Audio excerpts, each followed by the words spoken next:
We live. We are live. We are live. We are live. Give it a second for y'all to come on and cheer. Give it a second. What happened? I thought we had a comment. Theory of Beauty was in the comments. Hopefully she'll make her return. We are here on a Tuesday. We fucked y'all up on that one. It'd be like that sometimes. Yeah. And I held us up because I was having a phone conversation. Let me see. Hold on, something may be wrong. We may have to. I was having an important conversation. Let me see. Okay. The numbers are starting to pick up. Y'all say what's up as y'all come in. Y'all know how it go. Don't be rude now. Yeah. Y'all know how it go. What's up, Kiki? How you doing? Very interesting show today. Very interesting show. Oh, actually, it's not showing up that we live. I guess I have to go to Facebook. Oh, no. It is. Kiki, Queens TV, what's going on? J-Lo 180, what's up? King Kivo, I'm doing good. How you doing? Tell me what's good with you. Yeah. We got J-Lo from Chicago. King Kivo was good with you. Jumbie was good with you. Cam Rocco, what's up with y'all, man? We in here. Yeah. I know we kind of threw y'all off. We in here on a Tuesday. Life happens. But we definitely want to make sure, and it's an anniversary that we'll be discussing today. So I think it's more appropriate that we do the show today. Y'all make sure y'all sending out that link. Y'all subscribing to both the Conscious Lead page on YouTube and the Chop Up Show on YouTube. If you are on here from the Conscious Lead, you have not subscribed to the Chop Up channel, do that now. Yeah, do that now. Wherever you at, to like. Go on and drop that like. You know what I'm saying? Kiki, we cool, yo. We chilling. It's a Tuesday. We with y'all. Like I love McConan said, we going up on a Tuesday. Going up. It's always good. Y'all's presence. Hopefully you doing good. Lee was good from New York, from NYC. You gotta drop your borough. I know how y'all move up there. Go ahead and drop your borough real quick. Let us know what you're repping. You brought Harlem. And while we give it a couple more minutes, literally a couple more minutes, go ahead and like it, love it, share it, do that engagement thing y'all do to really make that thing pop and stand out on your timelines, and so that people can see it and find it a little bit more. Give us a boost, if you will, by letting the people know we are live in this thing. Kivo is repping Texas out here, trying to connect with us and vibe with Texas, man. The great state in the building. And shoot, here in a couple seconds, we're about to go ahead and get it rolling. We definitely I'm gonna keep it a stack. I've been living in California for as long as I've been living in California, but Texas is definitely my second home. Right on. Definitely my second home. You know what I'm saying? Hey, Jumbie, where you at, Jumbie Stylist? You say it's Wednesday out here. Where you at? I think they told us too once upon a time. Remind us where you repping. Where you from? Where you're from? Yeah. I'm just making sure we live on YouTube or on Facebook, just so everybody can see on Facebook. You see it? I share it on Facebook, but I feel like because we don't really be on, because I don't share it that much on Facebook that much, you know what I'm saying, that much, I feel like people don't really be tapping in on Facebook that much. I'll tell you, you put a show that we was gonna switch, we're gonna be tonight. Yeah. Toya be getting cracking on the. Hey, make sure y'all subscribe to our or y'all follow us on Twitter at Chop Up Show Pod. At Chop Up Show Pod. Y'all get that in the building.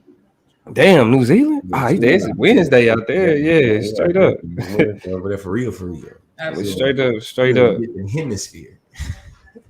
This shit all the way. But we might as well not waste no more time. Yeah. She said I'm embarrassed to be repping Texas right now, but yeah, H-Town. But you gotta spell it H-T-I-N-E. It's H-Town. Hey, to Kiki, you know that regardless whether it's Greg Abbott or goddamn what was the other dude name before Greg Abbott? He was there for my whole childhood too. I can't think of the old governor, Rick Perry. Whether it's Rick Perry, Greg Abbott, they gonna always try to do their conservative contradictions and say that we don't need government overreach, but we can have government telling women what to do with their body. You know what I'm saying? We don't want to wear no masks because we got our liberties, but goddamn it, save the kids. So you know how they go. Facts. We ain't gonna waste no more time. What hashtag should they use when they share it on So hashtag the Chop Up Show. We need all them characters. So don't be long-winded. Say them characters for the hashtag the Chop Up Show. That's what we need. Hey, now Lee D said, what is the topic? We're gonna go ahead and get to that to you first. Who's gonna bring it in? Lee. All right, Lee got it. Lee got it. But right. y'all know we're gonna start the show the way that we always start the show. Let's get it. Me, my guys, we really live. Lord, forgive me, pay my tithes. Please don't have me reach inside. And that's in the console. Keep the semi when I ride. Let off Henny when I drive. In the city, we gon' slide. Bet I be there pronto. Bet I be there pronto.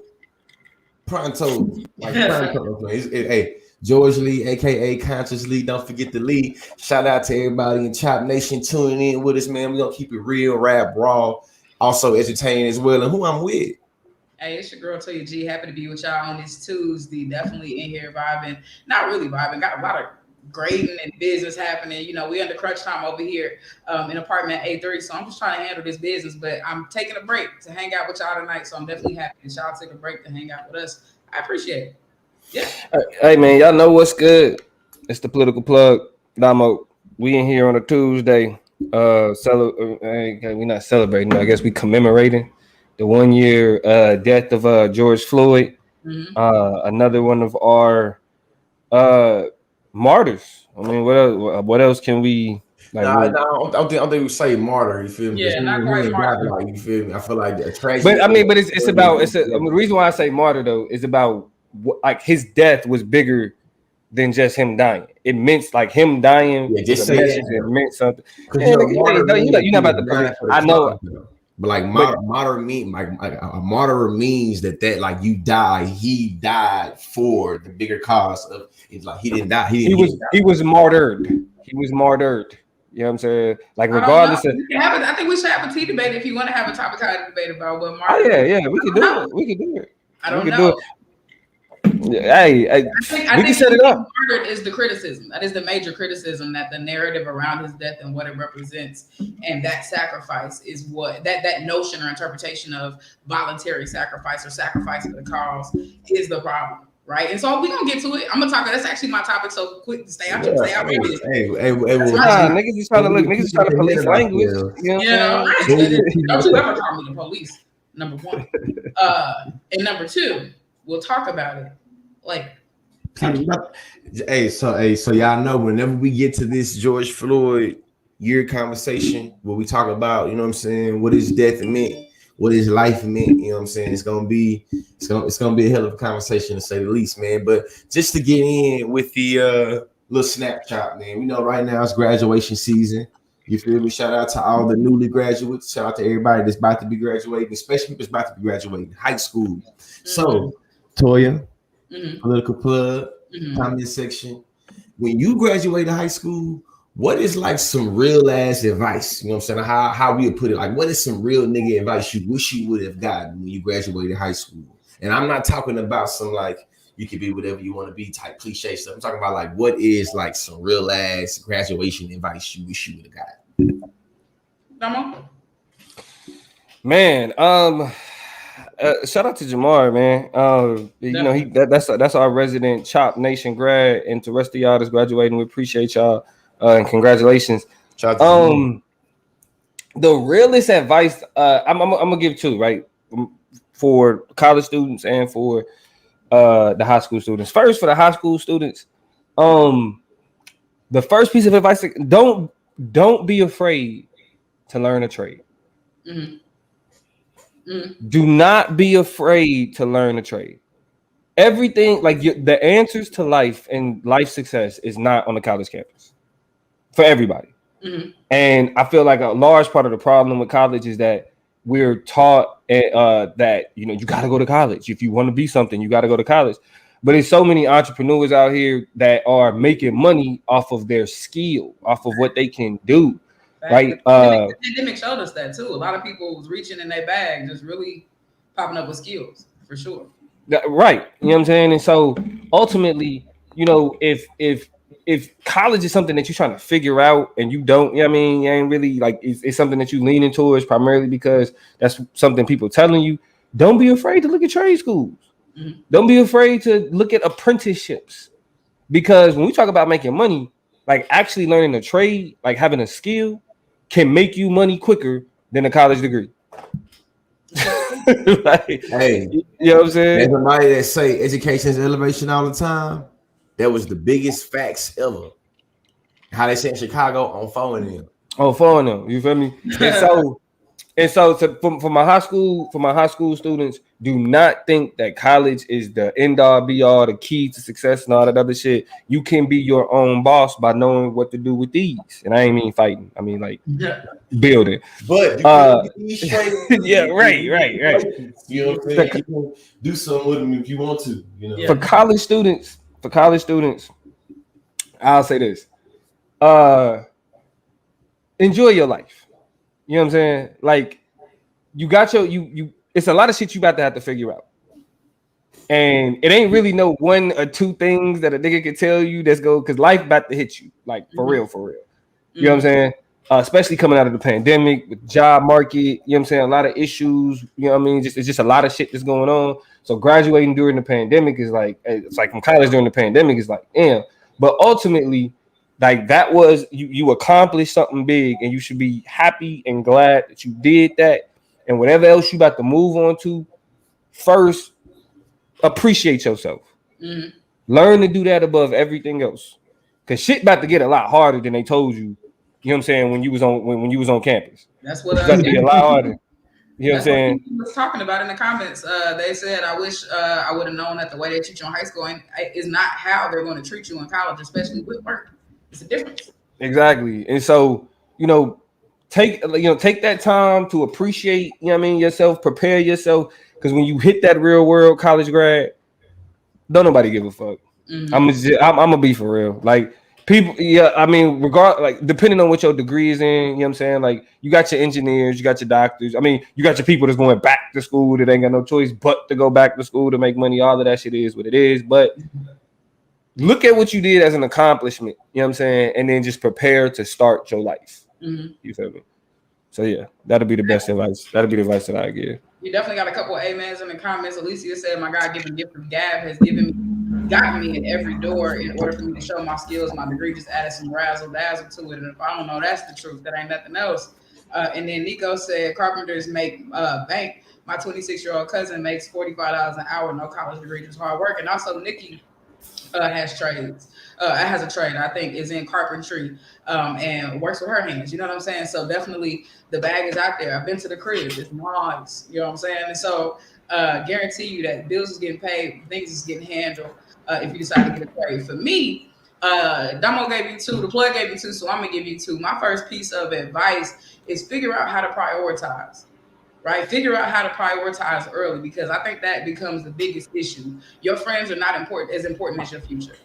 Right? So if relationships have to change, if your environment has to change, if the people you connect to have to change, you need to build a relationship with what your priorities are moving forward, because you are transitioning. You're moving on to a different part of your life where expectations are higher and people don't care. Right? You'll get some sympathy every now and again. You'll get cut a break, but a lot of times you won't. Right? Because people in society has drawn a line between where your sympathy runs out and where it kicks in. So with the law, with your money, with your living situation, with the friends you keep, with your future and how you planning and setting that up, you need to build up some priorities. You don't have to go to college. Right? But I'm gonna tell you, like my mama told me, you need to figure out your priorities. You need to figure out what's 1, 2, and 3. Because if you don't know what's 1, 2, and 3, you run the risk. Or here's what she should say. I'm gonna get the quote right. If you put what's second first and what's first third, you run the risk of losing 1, 2, and 3. Right? So when you mess up and play a shell game with your situation and don't really have a good idea of where you're going and what you're doing, you're in a bad spot. And somebody mentioned self-worth. That was J Low 180. I absolutely agree. You need to figure out who you are. That needs to be high up on your prioritization list. Who are you? Who are you trying to be? How does your name resonate before you get into a room and after you leave it? Right? Those are questions that you need to get on the fast track of trying to figure out. You really don't have a lot of time to sit, because you're going to be on a journey of trying to develop and evolve that perception for a long time, for the rest of your life. But you need to get a hold on it, get a foundation for it now. Second thing I'm going to say is, it's okay. I'm going to tell y'all, somebody who went to college and wanted to be a radio and TV broadcasting major, found out my university didn't have that program, didn't have a path for it, didn't have a path to it, end up falling into public relations. And even then, my desire, what I wanted to do in college, what I wanted to be when I grew up, wasn't so certain. I even left undergrad, got a master's degree, Still didn't necessarily know what I wanted to be when I grew up. Didn't have a good perspective or a good idea. But what I was doing that whole time was my mindset was on, I'm going to get something that at least gives me a solid floor. My ceiling is infinite. I can only go up. But I wanted to get, even though I didn't know what the hell I was doing and honestly didn't have a path for my undergrad, for my bachelor's or my graduate degree, I wanted to have a piece of paper to where people couldn't tell me no under a certain, like couldn't pass a certain line with me. Because I got this piece of paper. And then I got the next piece of paper. So yeah, you know what I'm saying? We just live in a society where these little degrees mean something. Alicia said it best. You know what I'm saying? Like degrees add a little razzle dazzle. I'll figure out the rest. I just told myself, listen, you don't have to have a full grasp on it. You got a lot of life left in you. But if you have certain things that don't pop you out of a conversation just get started, at least you're setting yourself up for some kind of success. So that was my logic. Whatever you do, figure out a way to create yourself a floor. Your ceiling is infinite, but what is your floor? Your decisions you make now are what determine how people get to treat you. And the very bare minimum people got to come at you with, the type of respect people got to meet you with. Based on that. So if it's your craft, get into your craft. If it's your trade, get into your trade. If it's your education, get into your education. But have a floor. That way people can't treat you in any other kind of way. And you can negotiate yourself better. It's my advice. Go ahead, Lee. I know. I feel like my advice is how I was told. If you fail to plan, you plan to fail. And I just know if you start to go by blowing with the wind and you're going to think about it next week, you're going to think about it after the summertime of a week, you're going to think about it after Christmas. That's how you start to, you know what I'm saying, plan to fail because you keep on putting off your plans, man. I know most people that I know that still trying to figure it out, they kept putting off trying to figure it out. You know what I'm saying? So my piece of advice I feel like that I would give, that I feel like I wish I would have sat on a little bit more. You feel me? Maybe I could not have been in so much debt because like I went to school a lot. I think that I didn't know what I wanted to do when I went to college. I was just gonna figure it out. And then after I graduated with my undergraduate degree, I still didn't know what I wanted to do. So I went to graduate school and got another degree to still figure it out. And then like I told you, after I was doing my graduate degree, it was like I'm done with school. Yeah. I still don't know what I probably want to do. You know what I'm saying? So I really feel like it's just figuring it out, trying to figure it out, and then being okay with kind of not knowing as long as you're still trying to figure it out. And then the second piece of advice I give is that knowledge of self piece, like really hit back, like really hit home with it. It's like, who are you? Yeah. What piss you off? What make you sad? Like, you know what I'm saying? What's like, your line? What's your line? Like you might be interested in a whole bunch of stuff, but what's some shit you just like, I just don't do that. That's not for me. You can't do everything. Boundaries, all that. Try everything. What's your line? The ones who fail in college is the ones who don't have any boundaries, any limits, who don't have a cutoff point, and they are not connected with themselves and know what's in character and what's out of character for them. Yeah, you know, I feel like just I feel like just capping this Snapchat off. You feel me? Like Ethereal Beauty said, she had a lot of ideas, but not a good plan of execution. Kind of got lost. I seen this great clip from Pharrell talking about how everybody has the ability to plant the seed, how everybody kind of is able to plant the seeds. Nobody wants to put in the work for the harvest. Mm-hmm. Now, everybody sometimes begins to think that planting the seed is the hardest work, but it's actually the harvest that's the hardest work. And I just feel like just thinking of, you know what I'm saying, thinking of the ideas. It's like we all have great ideas. I believe that we all have great ideas. The question is, are you willing to put in the work to actualize the ideas? And I think that goes back to the knowledge of self, having a plan, being able to execute the plan. Really, everything that all of us have said, I feel like it goes back to having those things together to make sure that you're able to execute. But you gotta have a plan to execute to be able to execute it. You know what I'm saying? You gotta know who you are to be able to try to have a plan for yourself, and you know, so I can keep on going. But yeah, man, what's the next shop that we have next? Hey, real quick, before we go to the little bonus piece of advice, stop watching movies and Instagram and Twitter and shit trying to figure out what your journey's supposed to look like. It's my last little piece of just nugget for you. Do not compare what you feel like this next level or this evolution is supposed to look like to any movie, any TV show, any Instagram feed, or any Twitter post, any what's the other thing people be on Pinterest, TikTok. That's not.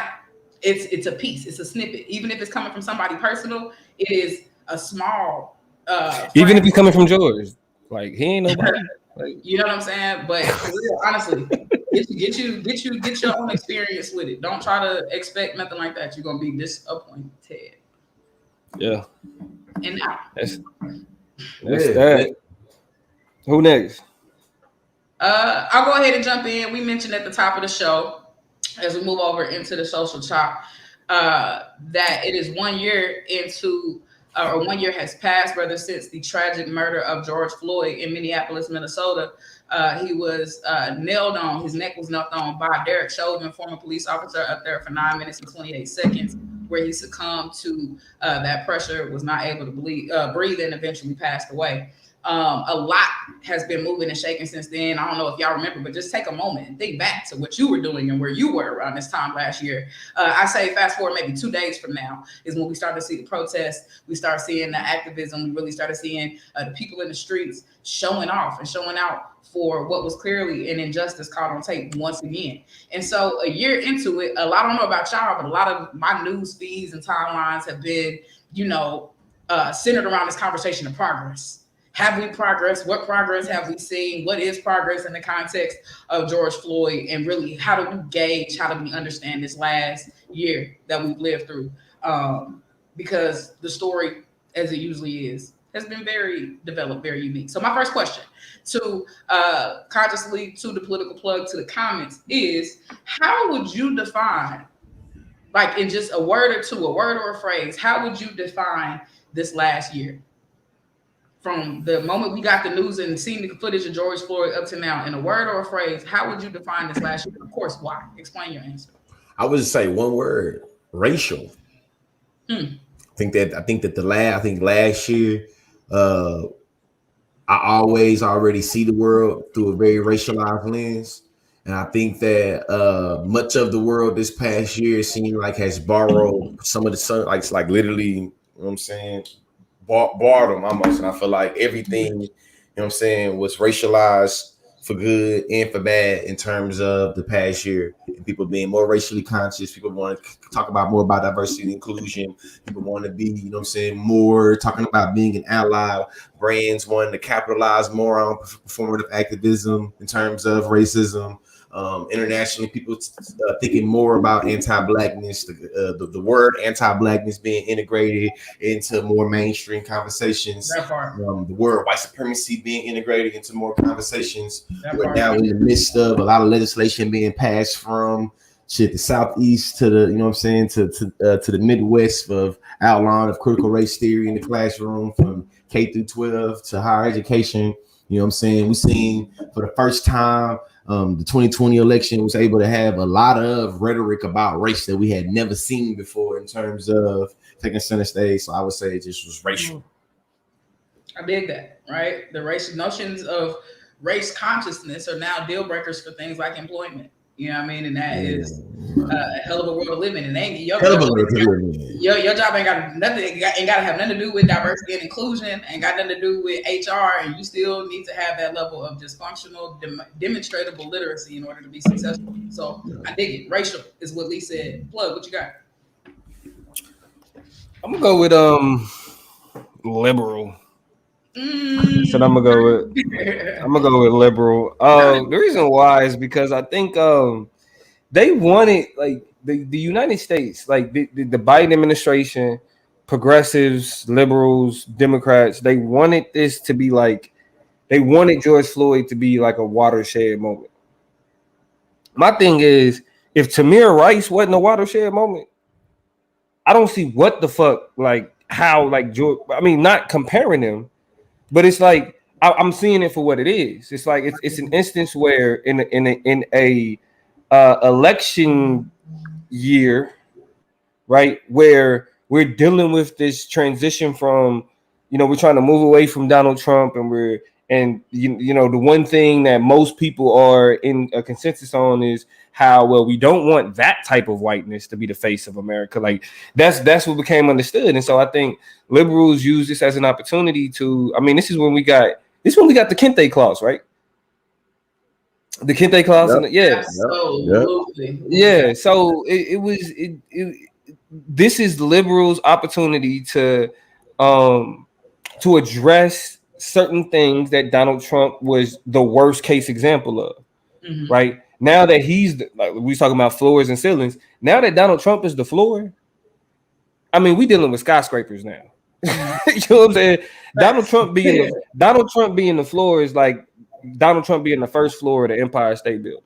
That ain't shit. You know what I mean? It's not hard. It's not hard to go from that. And so ultimately, what we had was we had a country that was looking at this instance of gratuitous violence because the amount of time that he kneeled on his neck, the fact that he was on his neck in the first place when he wasn't trained to be on his neck, all of that is extra as shit. Right. But ultimately, what his death meant for this larger conversation was this hijacked liberal discussion of this isn't us, right? So when George says racial, he's talking about the way in which liberals have attempted to grapple with that race question, grapple with the question of policing and the you know how policing is done differently with black communities than it is with white communities, and it was an opportunity for liberals to set themselves apart from their enemy, the conservative, right? The real racist white. But I wasn't fooled by it. I mean, I think, like I said, Tamir Rice is broke me. Like, I mean, we were always like a part of like that Afro pessimist mindset. We all believe that racism plays a fundamental role in how this country operates and all of that. But a child, a kid, no repercussions. Yeah. That's not saying that what happened with that George Floyd wasn't like a tragedy or whatever else, and it wasn't something that fucked with me just as much as it fucked with the rest of us. But ultimately, when it comes to the larger conversations of like progress and all that other shit, like, nah, this again, to me, y'all always know how I talk about this. This was a instance of the status quo being spectacularized so that liberals can have talking points and they can set themselves apart from conservatives. I dig it. I think, you know, my answer when I give it in a second will support a lot of that, but it was it was the opportunity for opportunism, right? It was a chance for people to up the stakes and up the ante. Everything from all of those businesses who reached out in our inboxes to let us know what side they were on and how they felt about certain situations, down to, I mean, I just over and over again, it seemed like every other day a new politician or a new celebrity was trying and failing, swinging and missing, trying to make sure that to you know, be the ones to declare humanity most and best on the behalf and the behest of Black people. And so I 1000% agree. Ethereal Beauty, I want you to elaborate, and I need more of y'all in the comments to chime in. I'm gonna ask the question again. What would you define in a word or a phrase, or how would you define in a word or a phrase this past year in the context of George Floyd? And using a word or a phrase, how would you define this last year? The theory of beauty, you said divine chaos. I want you to develop that, because that's kind of deep. That's a little heavy. Divine chaos is, you know, kind of, those are two polar opposites in a lot of ways. So I want to hear what you say about that. Kiki Nobi says, I want to say anti-Black. I say that because with everything, including George Floyd and the other many other deaths, they use their skin to weaponize them as if they weren't human. And the fact that people blame, I don't know, I'm assuming black people get blamed for their own deaths. You know what I'm saying? So I think that's a logical answer too. Just very anti-Black. Yeah, she said weren't. She said as if they weren't humans, and the fact that, you know, people blame them. Yeah. Yeah. And so and the thing about it, why? Because we started this conversation off with the context of progress, but let's be honest, nothing's changed. Right? A lot of the same type of crime has continued. If I had to pick a word, and I think my word is a grouping and scooping of both the plugs and Conscious Lee's words, right? Which is racist or racism, right? A word that defined a year, and liberal. Mine is performative. It was the year of the performance. From Joe Biden, it was a performance. My man said, and sing. I'm in there. I got it. We're good. Kamala, you don't have to say no more. I got to do nothing else. You can sit on the side and kind of handle, other shit that is not really primarily focused on the Black people we made commitments to. It was all performance. Police officers, performative. White people, performative. Some Black people in their commitment to having these conversations and galvanizing it. We saw Ma'Khia Bryant end up, Ma'Khia Bryant end up with her situation. We saw Adam Toledo. We saw I mean, so many other examples of instances that have happened over and over again. And we saw a lot of wavering. A lot of people saying, well, maybe. So a lot of people moved back. It was all performance. Them black squares people was dropping on Instagram, it's no more. You're not really being as active or as vocal about these types of situations. And so what I think was a great opportunity to be a launching board turned into just another chance to play the game, to be performative, to do things like the African bowing and the kente cloth stoves and this and that. Just another chance to add to the show of what we know to be, everybody say it with me, political theater. All right, so, I mean, I dig it. Nico said a placebo. Jumbie said the feeling of not being alone, knowing that others feel the same plan that I do, and also knowing that I'm not fighting alone, because sometimes it really does feel like that. And we've been mostly negative with our perceptions of this last year, but Jumbie actually is coming through with a little, ray of sun in terms of how this year was viewed, because it positivity, look, optimism.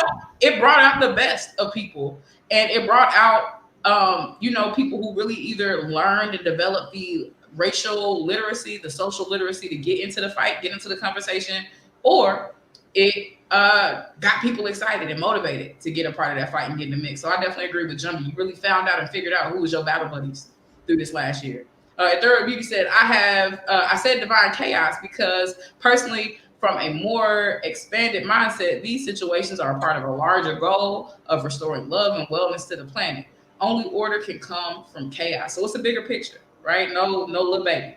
But there's something bigger that we need to understand. Bigger picture, no little baby. I got the plans all day. But Ethereal Beauty say, really, as messy as it was, as dirty as it was, and this is a true fact, a revolution is going to be messy. You know what I'm saying? It's gonna come in parts. We didn't get like this overnight, so change is not gonna come overnight. But a huge part of these conversations, a part of these revolutions, these evolutions, these outcries are, parts of the puzzle to get to that beautiful ray of sunlight, that gold at the end of the rainbow, if you will, that we're trying to get to with Black liberation. Piggy Promise Slid went in on this and said racial trending, which I think is probably a little bit similar to what Lee was talking about. So I want to move the conversation. My next question for y'all, and of course in the comments, is what does George Floyd represent in the greater narrative of police brutality? What is George Floyd's death and the focus on this crime, this murder? What does it add to the greater narrative of police brutality? Because I think everybody's death from Alton Sterling to Rekia Boyd, well, not Rekia Boyd, but Sandra Bland to what's my shorty in Baltimore who got shot in on? Corinne Gaines, right? All of them represent something different and unique in the narrative of police brutality. So drop something for me. I'm gonna be honest. Be honest. I mean, in the larger conversation, I don't think it really. I don't think it did any. I don't think it created a larger conversation, because other than the fact that the police are able to scapegoat the fact that he did not use approved tactics, right? Tactics that I don't think it added nothing. We know police is fucked up. We know that they're overly aggressive with black people, and they do so flippantly, huh? But we got the charge. We got the guilty charge. Hold on, George. That and literally, it don't mean nothing, because ultimately, even with the guilty charge, what we have is he shouldn't have done that. He went against protocol. He is now Derek Chauvin, and what happened with George Floyd is seen as a overstepping of boundaries. That's the only reason it was that he wasn't afraid. They couldn't say he was afraid.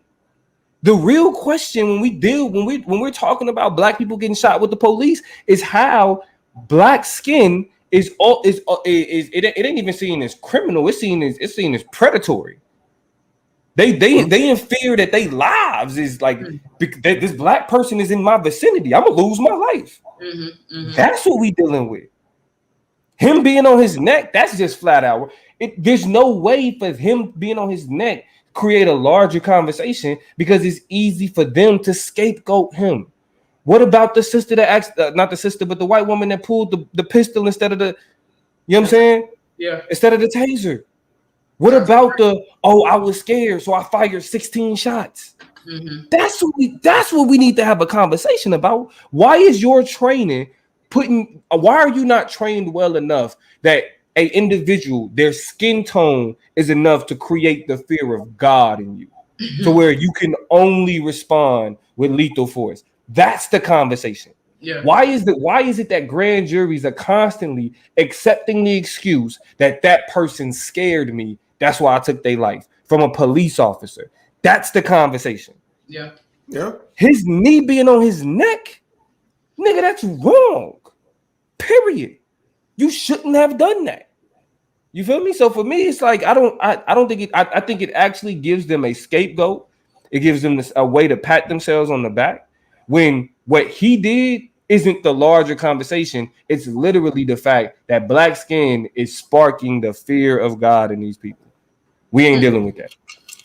Ninja Tyler Black agrees with you, says, I feel everything was amplified because of quarantine. We got a guilty charge for dude down here in Chicago, and that's something I didn't necessarily know because within the greater news cycle, what's hot one minute leads the next, and that one was able to captivate us because we needed something else to think about besides COVID. You know, that's definitely a valid, I think, thing to point out. 1,000%. Pinky promised wife, you said in vain. I'm about to toss it over to Lee, but break it down. Why do you think that George Floyd represents the notion of being in vain in connection to police brutality? Lee, what you think? Man, I think that like definitely with some pessimism with Damo, you know what I'm saying? But I guess that I'm gonna try to sprinkle some optimism into the conversation. I think that it was able to ignite a lot of international racial consciousness about anti-blackness. I think we were able to see a bunch of Black Lives Matter protests from South Africa to the UK to Australia to, you know what I'm saying, to Palestine to like really seeing Black Lives Matter protests everywhere.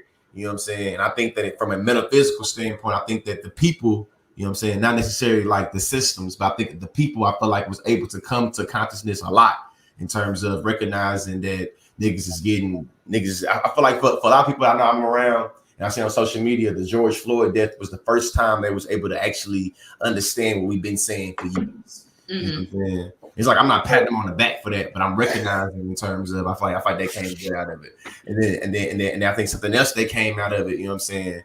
That was like the conversation about the national conversation about defunding the police, and the national conversation about what we should do with policing in terms of police reform, in terms of restorative police justice, in terms of defunding the police, in terms of police justice, in terms of removing immunity. I feel like it was able to push the needle a little bit in terms of what we want and what it would look like to have police accountability that we think that would bring a decreasing of police brutality. You know what I'm saying? So I feel like all in all, though, I feel like, you know what I'm saying, like, because we're able to recognize what happened to, you know what I'm saying, Makia and what happened to the other dude, you feel me? It's like in the big picture, it's like I don't know what it did to the system. You feel like the system is still as anti-black as it was, and to me, it showed me the insidious nature of the system. Because it's like Damo is right; it's going to be able to be a more sensationalized instance of the law being good. And every time we want to critique and criticize the law, we're going to be pushed into these sensationalized, you know what I'm saying, celebrations of the system doing what it's supposed to do generally, you know what I'm saying? So I feel like that's part. But in terms of conversation, in terms of Black Lives Matter protests being international, in terms of, you feel me, like, you know, I feel like that was something that uniquely came about from that. Fair. Okay. So can I throw one more word before you get into it? TCK Psycho popped in and said, "What's up? Your first time in here." And in the Argument League popped in and said, "What's up to the Chop Up Show?" And even shouted out Damo is the MVP of their Argument League. Damo Television Debate League. Argument League is the Television Debate League. So plug, you have scoffed, you have Georgia eyed, you have disagreed, you have covered your mouth so that you wouldn't speak, which is why I said give me a second, because I was going to ask you what is it specifically that is your problem with what you just said. I think another word, or instead of liberal, like with the way that consciously was like describing that shit, commercial. It was exported. It was exported commercially. Like it was like, I mean, I'm not gonna act like I didn't appreciate like the unison that was created from it, like how the unity that was created from it, like how everybody came together and was like, you could look at Africa and they were saying George Floyd name, but how does that get exported? Because again, I go back to Tamir Rice, he was 12. Right. There's no like with the George Floyd conversation, it got muddled by, you know, was he committing a crime? Was he resisting? He was a big black guy. They killed a 12-year-old people. Right. They could, and I mean, and as much as I can appreciate the world coming together for George Floyd, they killed a 12-year-old, y'all. They killed a fifth. How old was Trayvon? 17. You know what I'm saying? Like they are also killing kids. And George Floyd, and George Zimmerman wasn't even a policeman. He was just a regular ass dude. You know what I'm saying? But that's what I'm saying. It's like, so we had like, there was this, we were all like coming together for this moment, but it wasn't the right conversation. We should be mourning. We should be like, yeah, like that's fucked up. That's a part of this larger narrative. But the conversation that we having isn't addressing how, like, the policing apparatus. We're talking about a tragedy as opposed to oppression. You know what I'm saying? As opposed to oppression. So that's so and not saying Lee was wrong, but just in the way that it was exploded, commercialization.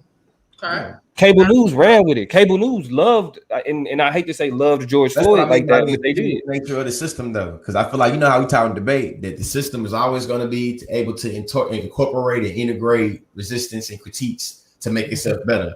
You know what I mean? So the criticism was, we don't talk enough about Black Death. It's like, oh, you want Black Death? We're gonna commercialize this shit every way you can have it. You know what I'm saying? I think that's the part that I mean. Like, ultimately, it's like pessimism just bleed through and through for me. Just like, you know. But I was trying to sprinkle some of the conversation because, like, I didn't want to just echo everything Damo said. Yeah, no. That's why I appreciate. That's why I was. You added insight. Optimism in it, you feel me? Yeah. You added insight for me. Conversations about the police. I mean, about like police reform and all that. I don't even know how much it does. I recognize it happened and it wasn't happening. Yeah. Go ahead, Toya. I want to ask this last question to wrap it so we can close. Hold on. You didn't add yours though.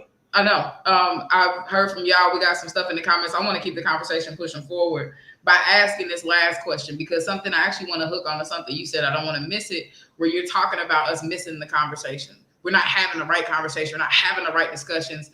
And if people like Tamir Rice and with all these other instances didn't spark corrective action, then this probably won't either. And so that brings me to my last and final question about some of the solutions that are on the table, right? We've been having a big conversation today on social media, on the news about progress, right? That's where we started, is what progress is and have we seen it and what should define it, whatever. My question to y'all, my question to the comments is, they have thrown around material action. I'll give you 3 examples. One is the age-old, we need to retrain these police officers. The biggest problem is in the education. We need to reformulate, break down, and completely alter and recreate the way that we go about calling a cop, the way we go about giving them accreditation, giving them credibility, whatever, training, all of that, right? So police training, a more intense look at that. Second material action that is floating around a lot of conversation is defunding the police, right? Taking money literally out of their budgets, reallocating it to other departments, other programming, other options that allows for there to be a more diverse approach to resolving not necessarily criminal, but threatening situations, ones that need some type of professional response.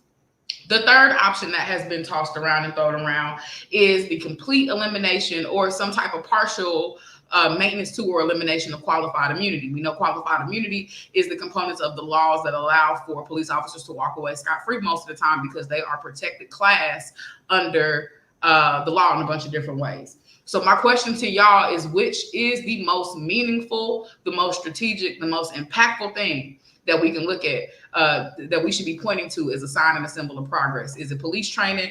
Is it defunding the police? Or is it eliminating qualified immunity? Y'all talk to me in the comments. Lee and Plug, what's up? I think it's that qualified immunity. Why?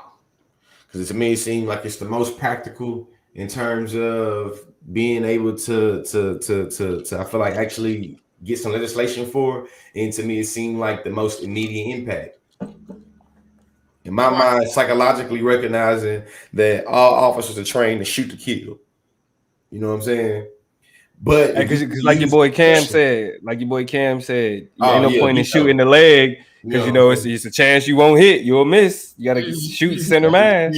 So I think that the idea of you being able to use that at discretion and recognizing that you can be legally held accountable for a life being lost while you in line of duty, while you giving their services, I think that changes the psyche of how you get your job and how you do your job. Agreed. I think that as a teacher, if I recognize that, you know what I'm saying, one of my students come to me crazy and make me fear for my life, there's gonna be no way as a teacher that I can justify taking my student's life.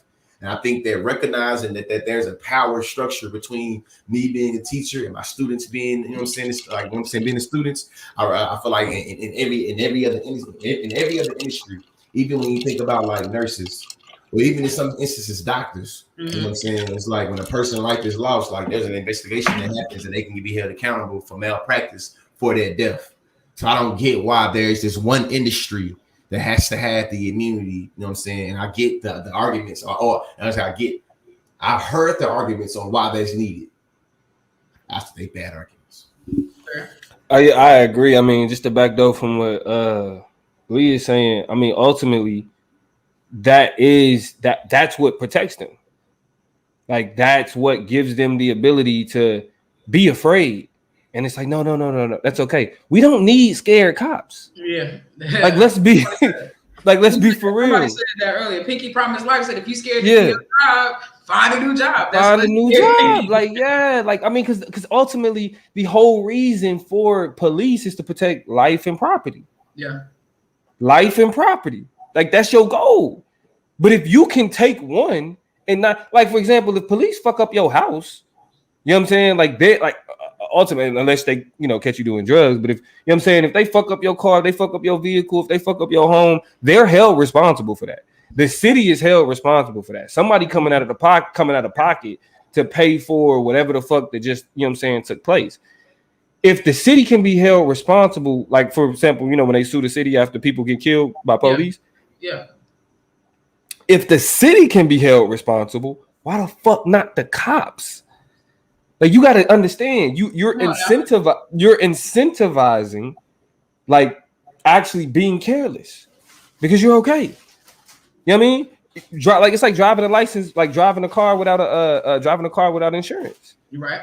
You know what I mean? If you can drive, if you can drive a car without insurance, niggas will. You know what I'm saying? It's not until there are penalties associated with crossing those boundaries. You have to de-incentivize the ability to pull the trigger and not think twice. Yeah. You have to. Because as long as they feel protected and, hey, I had to do it. I felt like that's not enough. That can't be enough. That cannot be enough. That you felt like you was in the position, like, nah, it can't be. So I have to agree with George in the sense that qualified immunity is the shit that we got to get away with. Now, defunding the police, I understand like the sentiment behind it, but what happens is you have too many people that's like, but the criminals, the criminals, and that's not a. Law and order, in my opinion, is one of the most greatest persuasion tools to get legislation passed in our time in America is law and order. So once you start being able to make things that bite back in law and order, I feel like you already gonna be just taking the. People want to feel safe. I mean, and I actually saw a tweet. I like to throw in a Twitter conversation of what we're saying. What Amo just talked about in terms of what about crime? Miss Lauren, who is on Twitter, said, "Who are you going to call when blank crime happens if we abolish police? Is not a gotcha. In that hypothetical, the crime has already happened. The police neither prevented nor stopped it. Abolition is about prevention.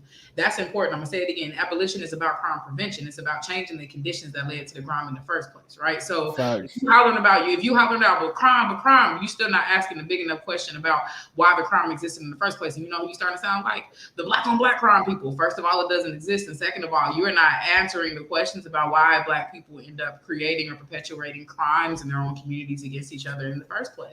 Right, so you still are not having a complete conversation about what's to be had.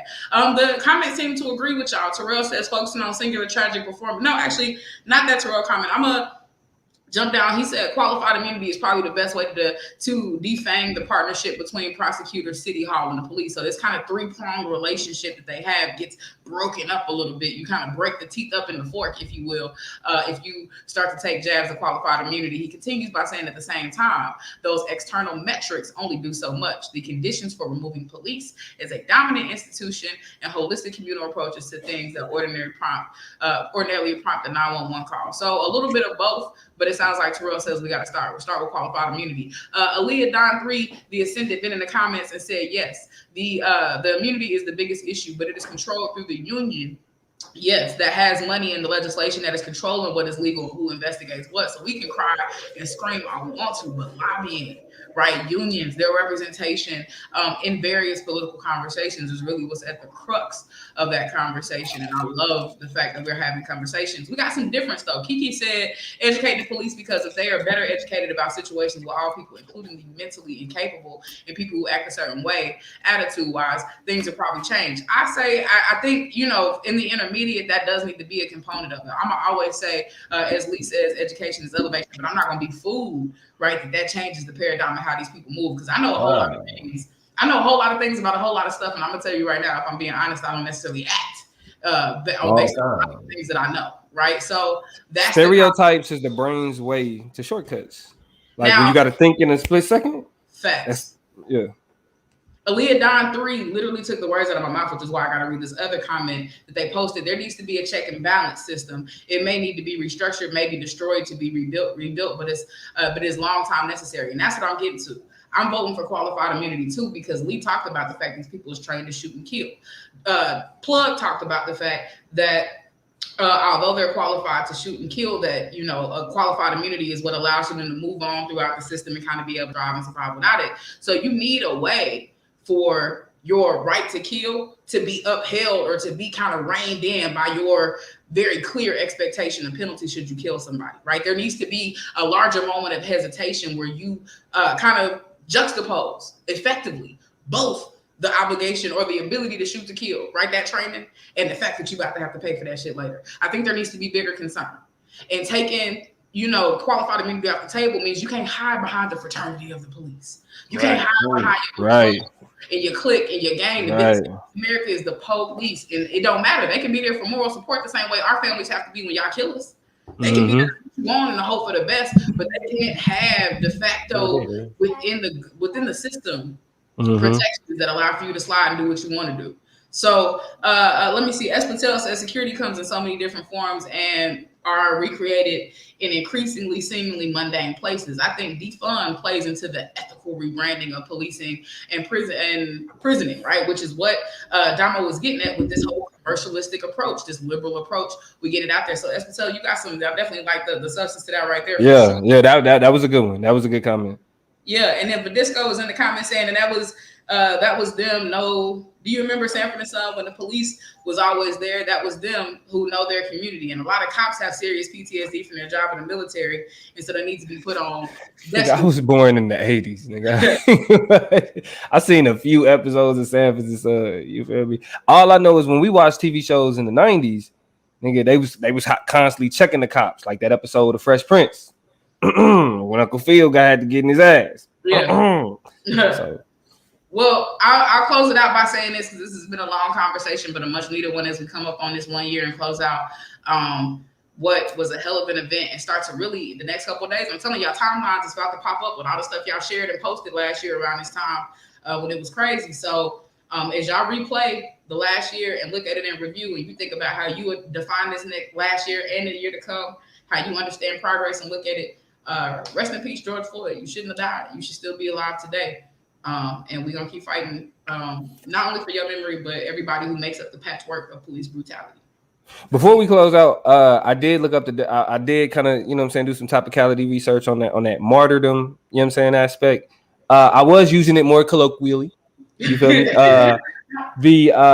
Because I just don't, and I'll say this, and this may be for another chop, because we could talk about this in a larger conversation, but I do think that the conversation of being a martyr in terms of these conversations associated with police brutality and the prison industrial complex, that the way that it's defined and understood in currently, it doesn't. It should encapsulate what's going on when we talk about like political, like dying for political stances, because like race in this country is political. You feel me? And the way that police respond to black people is political, social and political.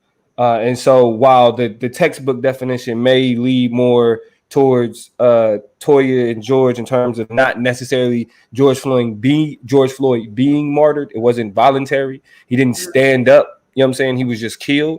Sure. But ultimately, his death did mean something in the larger conversation, and we shouldn't lose the sight of that. So, thank you, Nico. Right on. Thank you, Nico. I'll never leave Damo alone. As a matter of fact, if I wanted to, I would sit on this this topicality debate a little while longer, but I don't have time to play with him today. Yeah.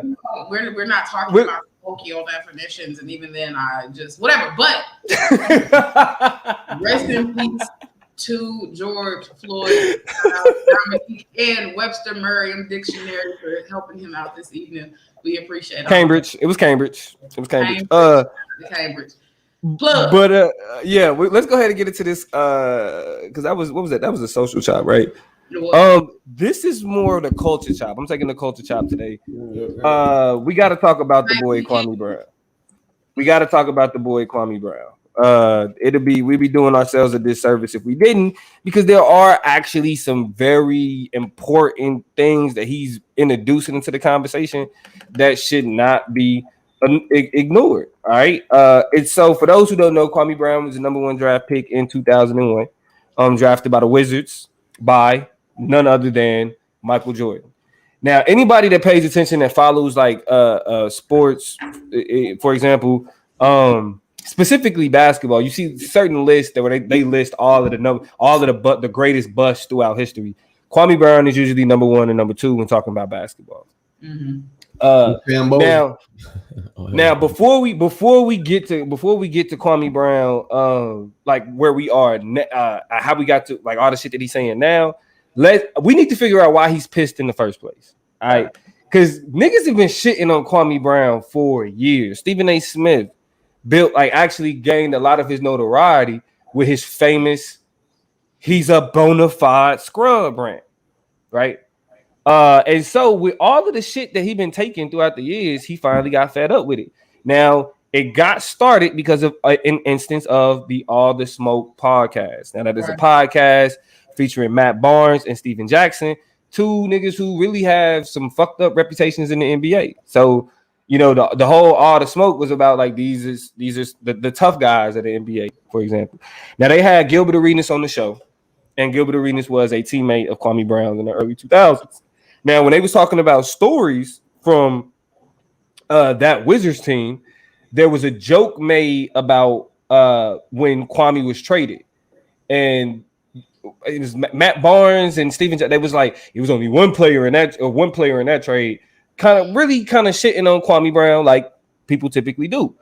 Now, in most cases, when niggas shit on Kwame Brown, niggas move on. You know what I'm saying? Like they make a joke about Kwame Brown and what's next, but Kwame Brown was like, "Fuck that." Right. You know what I'm saying? And he for the first time in 20 years, he spoke up. He spoke up and was like, "Y'all got me fucked up." It started with a 2-minute clip on now because of the YouTube rules and copyrights and strikes and all that shit. We working all that shit out. We're not gonna play none of it because Kwame didn't have a YouTube channel for a while now, so we're not gonna play none of it to make sure that we don't get no strikes and none of the other shit. Because you know niggas on YouTube be petty. But to point out some of the things that he said in his initial comment was he said it's okay to have an opinion, but it's another thing to do what you guys are doing and then be in my face. Steven Jackson, who we spoke out about specifically, said we was teammates, and I seen you crying every time Charles Oakley about to slap the shit out of you, so I know you, right? So now that gets personal. Then he points out Gilbert Arenas, where he says Gilbert is a little boy on the inside. He ain't no man. He was at draft camp. He was in our. I found this hilarious. He said he was in our pre-draft camp, and they asked him, "What are your goals after basketball?" And he said, "I want to be a motherfucking pimp." Gilbert Arenas was asked what did he wanted to be after basketball. He said he wanted to be a motherfucking pimp. This boy had a child's mind, so that's why the guns and all the dumb shit he'd been doing, dumb shit the entire time. Then he went after Matt Barnes. After that, called him Becky with the good hair. True. Becky Called him Becky with referencing the Beyonce track where she was talking about who Jay-Z was cheating on her with. Becky with the good hair. Y'all know Matt Barnes is a light-skinned, pretty motherfucker, as niggas say in the hood. With the good hair. And so after like speaking out against them, you feel me? He literally was like, look, I'm getting like people paying attention, so we getting into it. When y'all first heard Kwame Brown going off, what? At first, the timeline blew up, right? And so I wasn't able to see the original comments, and the knee tapping and the laughing that kind of really, as who's that? Somebody said the starter broke Campbell's back. I think Aaliyah Don 3 said he lashed out like a quiet kid. The bully's been messing with him all year. He said, no more, let it all out. You know what I'm saying? Yeah, right. And, definitely it was one of those starter broke the camel's back type things. He's been thinking it for a long time and finally just, was ready to let it spray. And so on that level, I felt him. You know what I'm saying? Like, I love the harder players, that whole generation, that whole brand of basketball. So Kevin Garnett is one of my favorite, I think, basketball players in general. Kwame was a part of a great generation. He was a part of a great generation. And is of that generation, right? So when I look at Steven Jackson, when I look at Matt Barnes, I look at some of the best of basketball. You know what I'm saying? Like, I hated them. They got on my nerves. They was Lakers and you know what I'm saying? Like Matt Barnes, at least, you know what I'm saying? So in terms of just the hate for whatever. But when I saw it, I was just like, he is lighting these niggas up. And I'm here for it because I'm familiar as a basketball fan with the Kwame Brown jokes. I remember people reliving constantly when they was talking about Kobe. And Kobe's life and his legacy, how Kobe brought up his insults on Kwame Brown and called him one of the worst people he ever played with. You know what I'm saying? Like, and so that which has been noticeably absent from these conversations, respectfully, and I appreciate that. Yeah. There's been because Kwame did have some time with the Lakers, and that was when Kobe was like dropping like 30 points a game, and they wasn't even making the playoffs. Go ahead, Toya. Yeah, I think Nico is making comments like they acting real soft, like going back and forth like school kids. Why they got to do it on social media? But that is 2021. You know what I'm saying? If you want the smoke to be communicated and clear in 2021, and maybe the 80s and 90s, it was I'm gonna pull up on you, I'm gonna page you. I don't know how beef was started up back then. I'm gonna page you. But now, if you want smoke, you press record video. You know what I'm saying? Yeah. So it's just the name of the game for right now. And before I turn it over, shout out to KOG representing the Virgin Islands in the building. Good evening, good morning, whatever time it is. But that motherfucker, you George, that motherfucker, you sprinkle a little. My mama's cooking. Hey, I feel like this as a Southerner, I feel like once I was able to just get past like him being this hella misogynistic and hella homophobic, and you know what I'm saying, hear the other shit that he was getting to, you feel me? Like, man, he sound like one of my uncles almost, you feel me? Just how he saying his points, his logic, and how he, you know what I'm saying, sensationalized shit, you feel me? So I was just really, I feel like, like you was used to it. It was familiar. It was familiar for George. I was caught with how familiar I was with everything he was talking about. Right. Now I ain't gonna lie. I mean, initially, y'all remember we talked about it. I was like, I ain't really. You feel me? Like, he's because I fuck with Matt Barnes and Steven Jackson. I watch Fox Sports 1, which is where they would show up the most. Now they fuck with ESPN and Showtime, and so I don't really watch too much. I watch episodes every now and again. I watch the clips, but I fuck with them as players. I like the tough guy players, like Toya was saying. And so I was kind of team, you know what I'm saying, Stack and Matt Barnes. But this is where the conversation gets interesting. Where did it change for you? Because you were like, really, when we hit y'all in the text, when we hit you in the text, like, yo, you like, nah, you were like, yeah, but I'm not impressed. That nigga is whack. So tell me what changed for you, please, political play. Because you was being a hater in the text. What? No, I think I got. Well, how that's about actually you was disinterested completely. I was disinterested. I was disinterested. But and this actually is a great segue into the next part of the conversation. I think this is where it started to open up for me, right? When he started to talk about more of his like what happened with him being drafted, and the way that the background story that he provides is that they actually wanted on draft night, they wanted to trade Kwame Brown for Elton Brand. He was with the Bulls, and Michael Jordan felt that Elton Brand would be what he needed to get him to like that last final playoff run of his career with the Wizards. The owner of the Wizards declined, turned down the trade because he felt like they was already doing too much doing too many trades. And Kwame Brown argued that Jordan felt like he was stuck with that pick.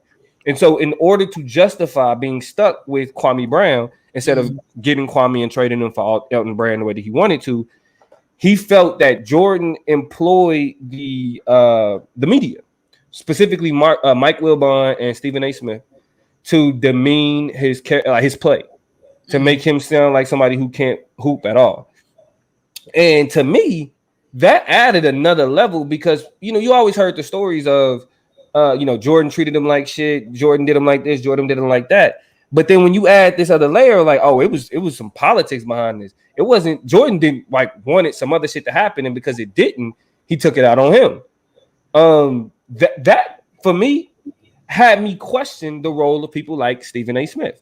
Now, me personally, I'm not gonna lie, I don't watch ESPN.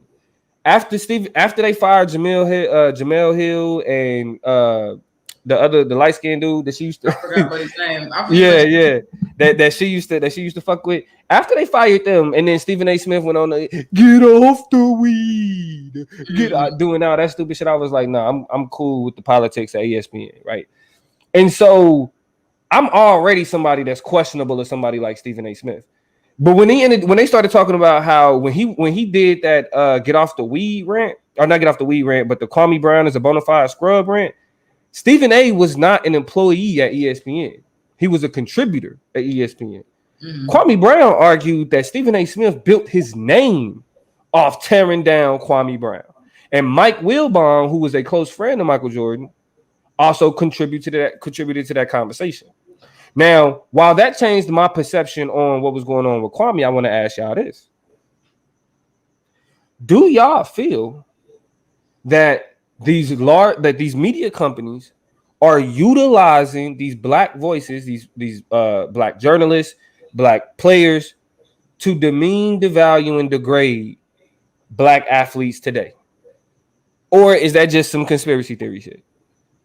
But are these niggas are these black journalists, these black athletes turned journalists, are they being used by the mainstream media to demean and degrade black men in sports? Yeah. I will say yeah, but I'm going to say yes as an endpoint, but I don't think that a conspiracy theory is a strategy. I don't think that there are people sitting in boardrooms like, we need to hire more black people to be intentionally demeaning and almost anti-black to other athletes or whatever. So we need to kind of bring them in for that so that can happen. What we do know about anti-blackness is that it is a global phenomenon, which means that not only white people or non-black people participate in anti-blackness, black people can be hella anti-black too. So I think what has happened in the endpoint, while not overly intentional, has been that these organizations or corporations say, in order to look like we're on the right side of right and that our staff represents the sports that we have to cover, we need to hire more black people. But the benefit of this is that black people get to say all the anti-black shit that we need to be checking back and being mindful of, but without a white person saying it. So we don't get as much slack, because if a nigga says it, then it gotta be true, right? It's a little bit more acceptable if when we had a list of them earlier, the Stephen A. Smiths, the Shannon Sharps, depending on how you look at some of the stuff you might say. Skip Bayless. Oh, well, we talking about black people. We talking about black people. Yeah. You know what I'm saying? So in terms of it being this insidious plan to go in and do the dirty work of anti-blackness on the behalf or on the behest of white corporations by using black people, probably not that intricate. I'm not going to give them that much credit, but the endpoint ends up being black people internalize anti-blackness, think anti-black shit about athletes, get a platform and say it, and because it doesn't come from their white counterparts, it gets to leave the cutting room floor. It gets the check of approval, and you get to continue the narrative of anti-blackness in sports without having to be deal with the baggage of it. And that's because you a nigga too. So that's my take. Definitely. I mean, I feel like in the words George? of Kwame Brown, I feel like a lot of Oh yeah, you was borging a little bit, Toya. You was going in and out. she wasn't going down and out for me. Yeah, my fault. Go ahead, George. I say I feel like this using the words of Kwame Brown, man. I think that the way the system is set up, a lot of times we end up doing the white man's bidding. Whether it's driving division amongst ourselves or just straight up dehumanizing or taking the work from somebody else. I feel like a lot of times we end up doing the bidding of white supremacy and we won't even be knowing it. You know what I'm saying? I feel like conversation about tearing black men down and it being a way to monetize or being a way to have some mobility, I think that it is a real conversation that we need to start to have. You feel me? And I think that because it's so normalized, I think there's a lot of ways that we're able to sensationalize and use humor and comedy to talk shit about niggas, and it be like just that. You know what I'm saying? Yeah. So, you know. I agree with Toya. I think that it's not a question. I mean, actually, both of y'all really kind of crystallize what it is that, like, my perspective on it. It's not that it's a concerted effort to be like, ooh, let's get the black people to talk bad about black people. It's more so that there's social capital in talking shit about black people. And so, I mean, and when we talking about like sports in particular, like the money making sports specifically in the United States, it's mostly niggas. You know what I'm saying? And so when you have when you have black people that's willing to get up and, you know, constantly have these negative perceptions and negative arguments and negative views, always trying to tear down these other athletes, it means something. And especially when you're dealing with, like, again, Kwame Brown was a child. Like, let's be for real. Like, we in our 30s now. We look back at our 20s and be like, we were kids. Kwame Brown got drafted at 18, fresh out of high school. I'm gonna tell you my favorite thing about Kwame Brown and one of his things that he's made clear. Y'all call him a bust. Y'all call him not shit. Y'all said he was, trash. But he went number one. And this is the same young man who, before the age of 18, while he was trying to find a path in life, was playing basketball with no shoes on, playing people for their shoes. You know what I'm saying? Literally getting shoes off the court to play, to live his life because they was that poor and that broke. So when he say, when I get an 18, as an 18-year-old go first, get a contract to give my mama the life that she deserved. I'm providing for my family, doing all the things I need to do, connecting dots that's going to set me up for the rest of my life. And you got the nerve to fix your mouth and call me a failure? Mm-hmm. Beautiful. Mm-hmm. I'm not cool. 20 years I've been quiet because I've been living in the path that I created for myself. Who the fool? I'm doing fine. You know what I'm saying? He's like, I don't have a want in the world. And I did, and elevated my mama out of poverty, myself out of poverty in ways and I couldn't imagine. So the man made over $60 million. You know what I'm saying? So if that's a L, if that's a loser, if that's a sucker, I'll be one every day, 10 times out of 10. You know what I'm saying? So I respect I'm a bust. Every black man should want to be a bust. Every all black boy should want to be a bust. I'm a bust. He did say that. Now, that to be have a temperature. Hold on, Plug. You chopping up. You glitching up real quick. Slow down. Playing the action that. Hold on, let me close some of these. Can you hear me? Just a little bit. Yep. All right, we good. Still hear you. Can you hear? Yep. Yeah. All right. Yeah, we good. All right. So Jalen Rose, actually, let's give him his flowers. Jalen Rose was actually ahead of this conversation. This is one more thing I want to touch on before we get out of here. After this, Jalen Rose was ahead of this conversation, and actually back even before First Take was the powerhouse that it is today. Jalen Rose was invited on to that program to talk to Skip Bayless and Stephen A. Smith about the name calling. This is early, you know what I'm saying? This is 2010s.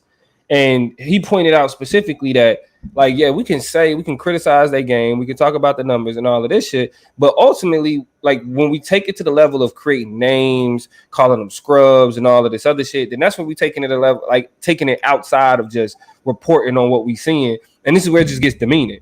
You know what I mean? And this was back in the 2010s.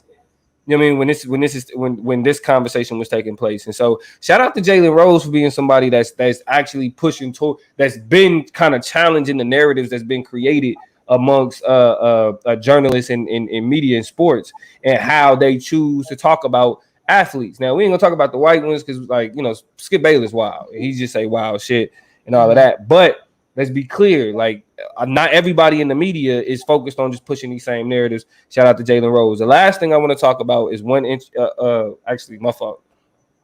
Two more.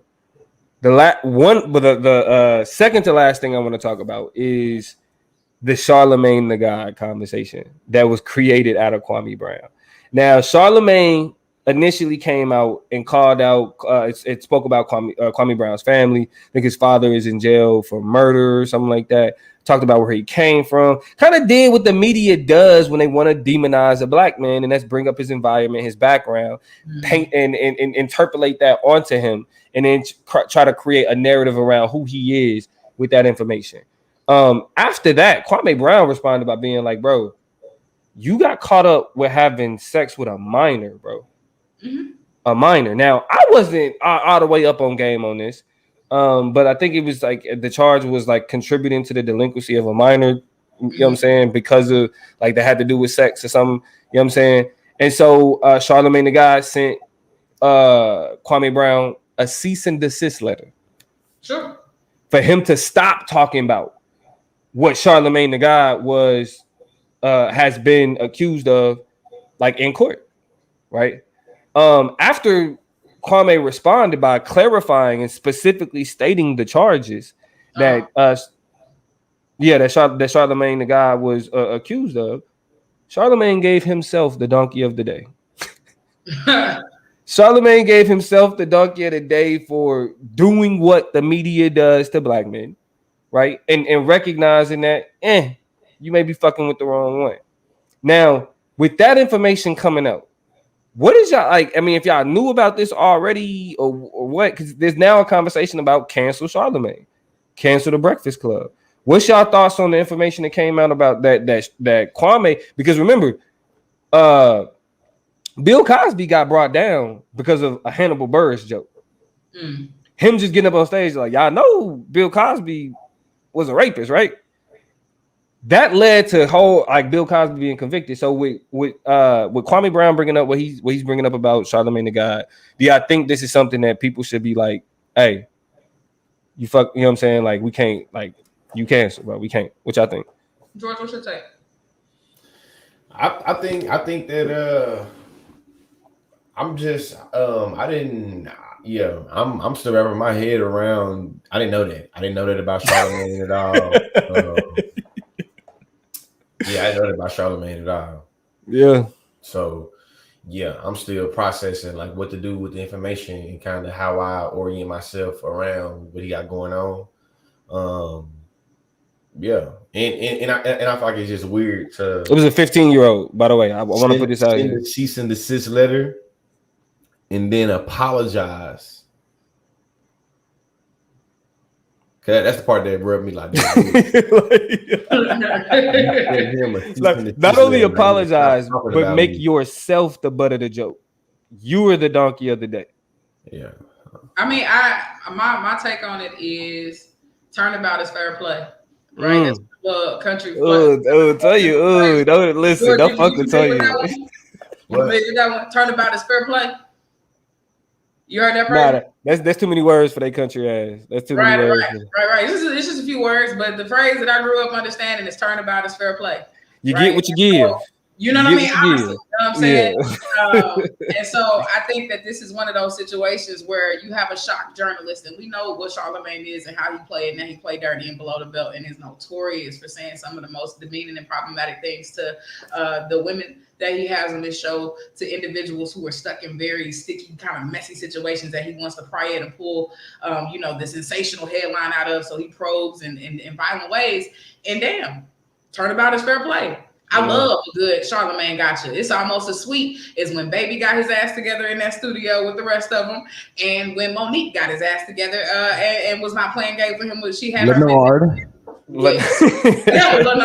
You know what I'm saying? So when it comes to, you know what I'm saying, that I love it. I live for it because Charlemagne is getting what's coming to him. That man is messy. He's sloppy. He's problematic, and he say a couple of things. He's one of my individuals who, every now and again, he'll come up and say something meaningful, but for the most part, you can move around. And so it kind of is what it is. And I'm here for it. Oh, get him again. Yeah. Find another way to make his ass uncomfortable, because he does it far too much in the faces of people who are going through tough situations and living tough lives. Yeah, I'll just say this. I mean, I never liked Charlemagne. My wife bought his book and it pissed me off. I'm not gonna lie. I was more than irritated. We just threw it out recently, actually, because we was cleaning off our bookshelf. And what's they got? It's some privilege, ain't it? It's called Black privilege. It's called Black privilege. I'm like, so stop. Yeah. Stop. The fuck it, you know what I'm saying? Like, and so and you know, just like to us, like I read some of it and I'm just like, I'm not impressed. Anybody could write a fucking book. Yeah. Anybody. So yeah, I mean, ultimately, he been like he ain't nobody that I fucked with, so I'm not gonna say he canceled. But I mean, really, I think that like this isn't a joke. You know what I'm saying? Like this is somebody who, like, Charlamagne is somebody who's constantly talking about other people's lives, and when you got this type of shit in your closet, you should be shutting the fuck up. The last thing that we'll touch on now, because we can't run away from this, is that Kwame Brown has actually had a YouTube channel for a while, right on, for a long time. It's actually called Kwame Brown Bus Life, and he's been talking about a lot of things, and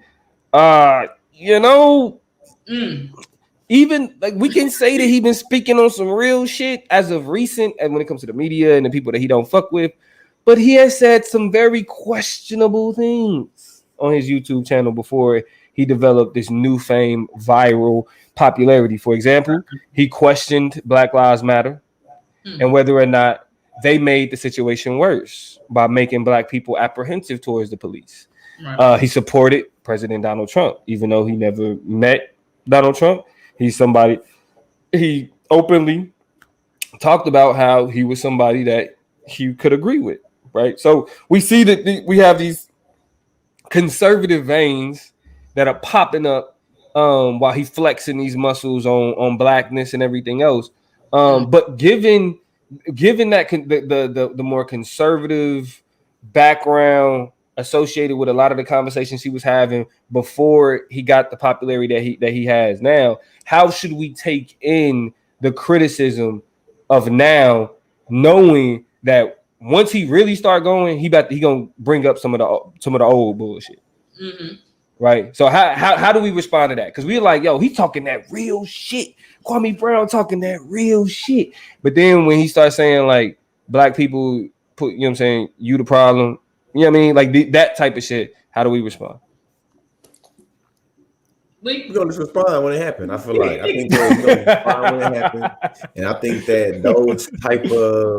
that him getting fame off of talking about how people are able to get fame from talking shit about Black men is not going to be good when he now has a little more fame for how he talks, and then he starts to talk shit about Black people. It'll be easy. You feel me? It'll be easy. If anything, he'll just become a bigger sensation amongst the white conservative people and those type of, you know what I'm saying, people that perspective. He'll become a real martyr. Then he'll be a martyr because it'll be like, because he believes that Black Lives Matter is terrorist and that Trump 2024 is like, you know what I'm saying? Like then it'll be like, you know.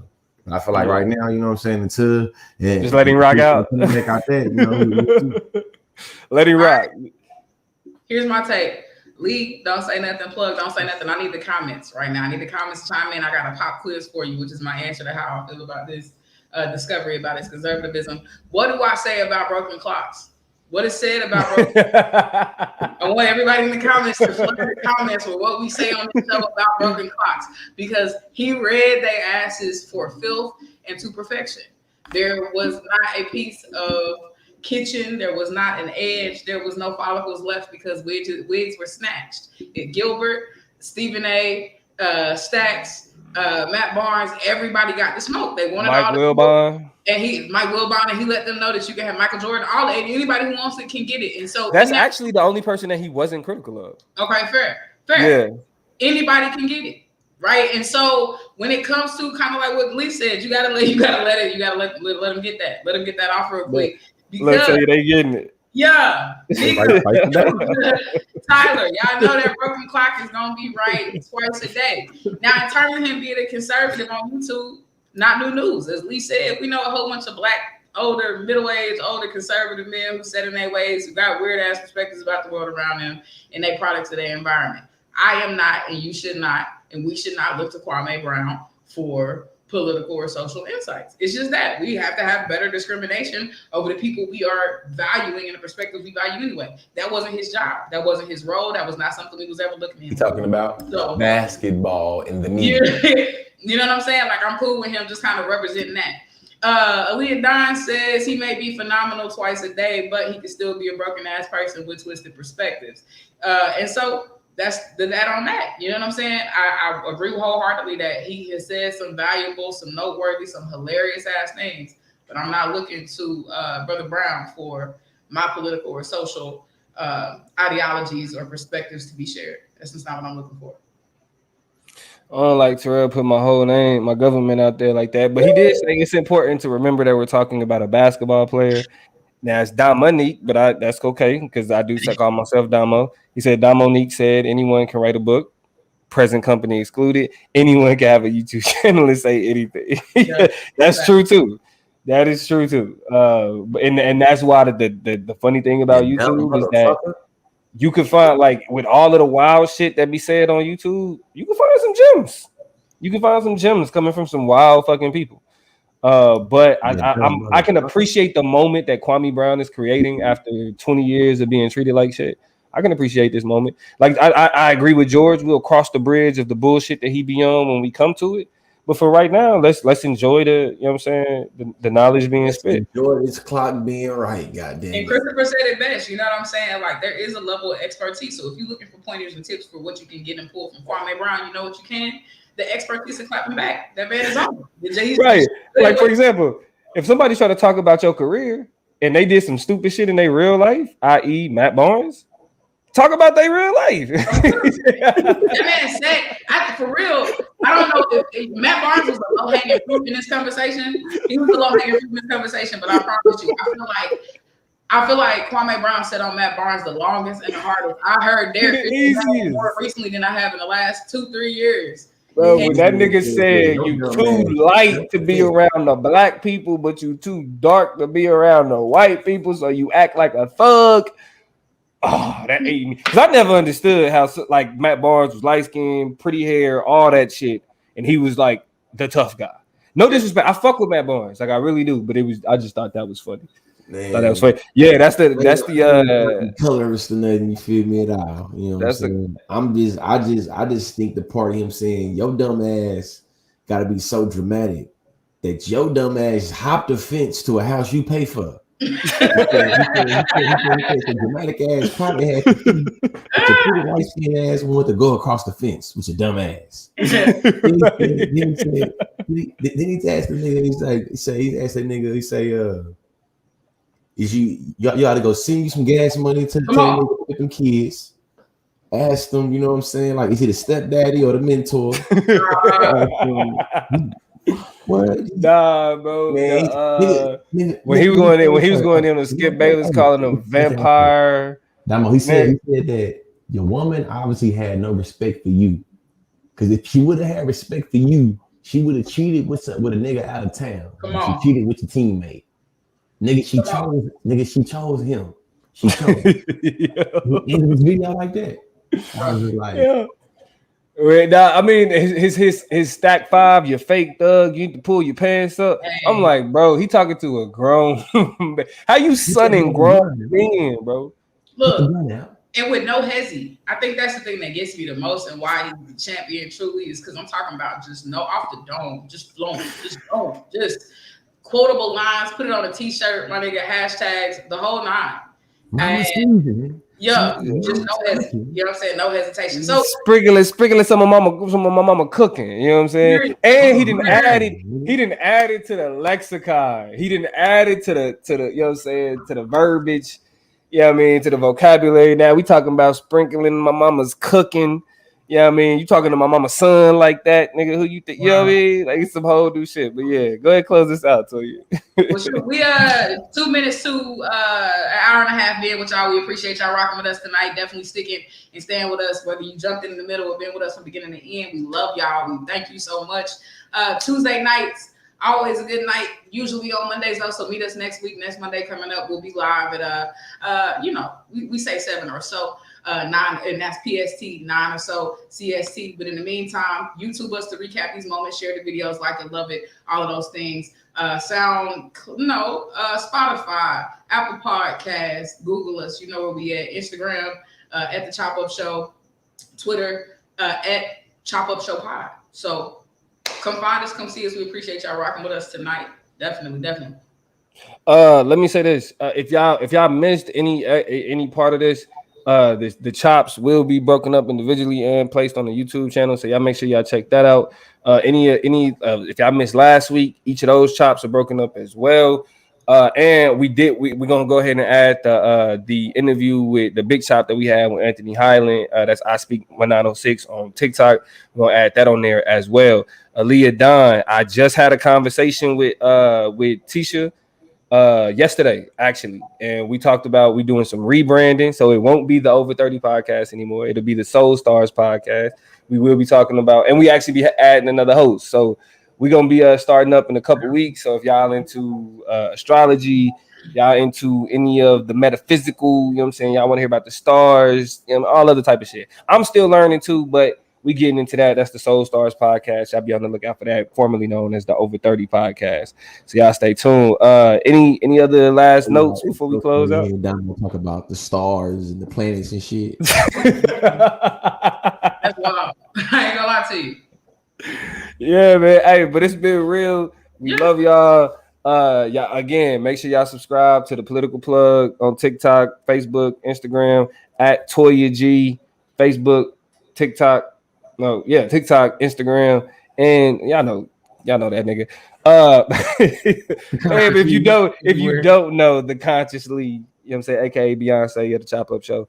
Y'all follow him on TikTok. Go get your merch. Go get your booking. GeorgeLeeSpeaks.com. Make sure y'all going over there. GeorgeLeeSpeaks.com. GeorgeLeeSpeaks.com. It's tank tops. It's all body bags. It's all type of little mugs. All type of stuff over there. So if y'all bang with the show, George is the show. The show is George. You know what I'm saying? So GeorgeLeeSpeaks.com. Make sure you go grab some. We also got that Chop Up a website coming soon as well, along with, you know what I'm saying, some Chop Up merch. So y'all be on the lookout for that as well. Hey, the Chop Up and Chill merch is coming. Don't forget, the Chop Up and Chill merch is coming. Ethereal, we still waiting on you to send that you know what I'm saying, your design, you know what I'm saying, because we got it from Ethereal Beauty. Shout out to her. Y'all follow her on Instagram. But we're gonna go ahead and close the show out the way that we always start the show. We holla at y'all. Me, my guys, we really lie. Lord, forgive me, pay my tithes. Please don't have me reach inside. And that's in the console. Keep the semi when I ride. Lit off Henny.